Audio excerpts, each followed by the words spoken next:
Петропавл қаласы қоқыстың астында қалуы мүмкін. Себебі облыс орталығының маңындағы 2 қоқыс полигонында жабылып қалудың алдында тұр. Экологтар қоқыс алаңының әбден толып, қалдықтардың шашылып, жағымсыз иіс ауаны ластап жатқанын айтады. Сондықтан олардың жұмысын тоқтату туралы сотқа арыз берген.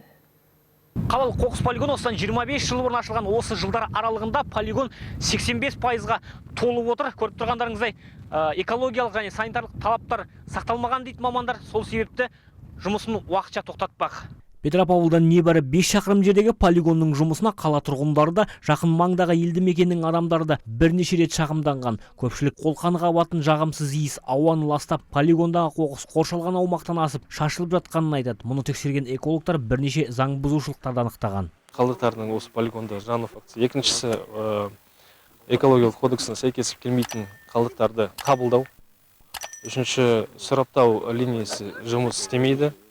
Сондықтан осы әкеліп жатқан қалдықтар сараптаудан өтпейді. Яғни экологиялық кодекске сәйкес полигон аумағындағы полиэтилен, пластмасса, шыны, металл, қағаз қалдықтар іріктеліп қайта өңдеуге жіберілу керек. Бірақ бұл жұмыстарда жүргізілмей, қоқыс үстіне үйіле береді екен.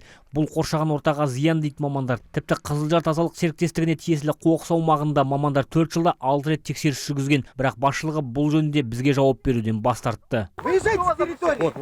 С территории выезжаем. Почему мы должны выезжать? Выезжаем с территории.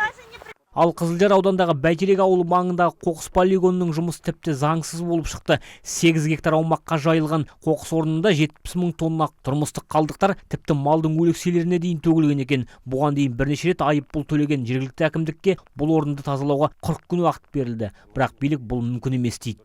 Полигон салуға жер жоқ. Өйткені солтүстік бөлікте қала орналасқан, батыс бағытында Есіл бассейні. Соған сәйкес полигон салуға қазір мүмкіндігіміз жоқ. Жуық арада Петропавлға жаңа қоқыс полигоны салынбаса, қала қоқыстың астында қалуы мүмкін. Ал еліміздің солтүстігіне барлығы 454 қоқыс полигоны бар. Олардың 3%-ның ғана рұқсат құжаттары бар. Экологиялық және санитарлық талаптар сақталмаған, қалған 438 полигон заңсыз деп танылған. Руслан Жасұланұлы, Азамат Елубаев, Информбюро, Солтүстік Қазақстан облысы. Тікелей эфирлер, оқиға орнынан түрлі репортаждар, сараптамалар мен журналистік зерттеулер. Ең маңызды және қызықты ақпараттар Информбюроның YouTube арнасында. Жазылыңыздар, ұнату батырмасын басып, пікір қалдырыңыздар. Информбюро, ақиқатын айтайық.